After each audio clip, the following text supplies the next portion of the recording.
ஆண்டவரே, என்னையும் என் குடும்பத்தை என் பிள்ளைகளை பாதுகாக்க முடிய தூதர்களுக்கு நீர் கட்டளையிட்டு இருக்கிறீர். அவள் சூழ பாளையம் இறங்கி எங்களை பாதுகாக்கிறாங்க, அதற்காய் ஸ்தோத்திரம்.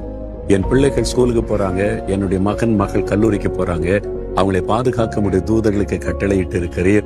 அவங்க கூடவே இருந்து பாதுகாக்கிறாங்க. நான் ஸ்தோத்திரம். துதித்து பாருங்க, தேவ பிரசன்னத்தை, தேவதூதருடைய பிரசன்னத்தை உணர முடியும். தேவ தூதர்களை துதிக்க கூடாது, தேவ தூதர்களை நமக்காக தந்திருக்கிற கர்த்தரை நம்ம துதிக்க வேண்டும். அதனால இந்த நாளில நம்மை பாதுகாக்கிற ஒரு அற்புதமான ஆண்டவர் இருக்கிறபடியால் மகிழ்ச்சியோடு அவரை துதிங்க. அவர் நமக்காக நியமித்திருக்கிற தூதர்களுக்காக அவரை துதிங்க. தூதருடைய பிரசன்னம் எப்போதும் உங்களோடு இருந்து பாதுகாக்கும். தகப்பனே, எனக்காக என்ன, என் குடும்பத்தை, என் பிள்ளைகளை, எனக்குரிய எல்லாவற்றையும் பாதுகாக்க உங்களுடைய தூதர்களுக்கு நீர் கட்டளையிட்டு இருக்கிறீர். அதற்காக நன்றி.